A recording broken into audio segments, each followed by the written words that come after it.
Dans l'Épître aux Galatiens, chapitre 5, verset 22, on trouve la liste des fruits de l'Esprit Saint. La charité ou l'amour, la joie, la paix, la patience, la bienveillance, la bonté, la douceur, la foi et la maîtrise de soi. Alors on peut se demander qu'est-ce qui dans ma vie me donne plus d'amour, plus de joie, de paix, de patience, de bienveillance, de douceur, de maîtrise de moi-même, de bonté, et en particulier en ce qui concerne mes enfants.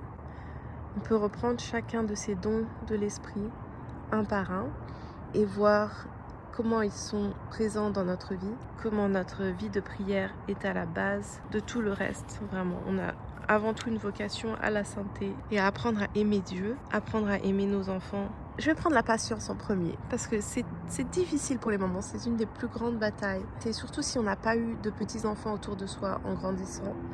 Si on a eu une enfance où on était peut-être le plus jeune ou un enfant unique, on est allé à l'école où il n'y avait que des enfants de notre âge, on n'avait pas d'enfants dans la famille.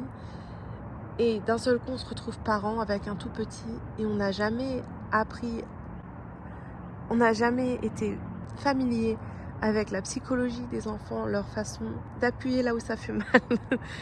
C'est très difficile d'obtenir de la patience envers un tout petit qui ne fait pas exprès, qui n'essaye pas de nous pousser à bout, mais parfois ça peut nous mettre dans des situations délicates. La façon la plus pratique que j'ai jamais entendue, c'était une homélie sur internet à propos du carême, et le prêtre recommandait de faire un effort volontaire, c'est-à-dire il disait je vais faire ceci pour apprendre à être patient. Alors il donnait un exemple tout simple, il disait quand vous allez au supermarché et qu'il y a la queue, prenez la queue la plus longue possible. Quand vous êtes en voiture et qu'il y a des bouchons, allez dans la file la plus longue possible. Et dites-vous, je fais cela pour apprendre à être patient.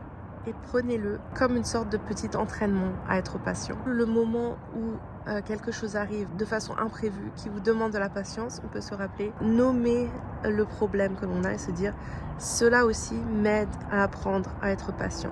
La patience, ça s'apprend, tout simplement. Une des choses difficiles pour moi, c'était la mise du pyjama sur un 3 ans. C'est difficile parce que c'est l'heure où ils sont tout excités, ils n'en peuvent plus, des fois ils ont mal dormi et ils ont envie de jouer et de rigoler. Une des façons pour les petits garçons, je suppose, j'ai pas eu ce problème je crois avec mes filles, mais avec les garçons, c'est qu'ils se mettent à courir et ils s'enfuient, soit tout nus, soit en couche, et ils roulent dans le lit, et puis ils sont plus rapides que moi en plus.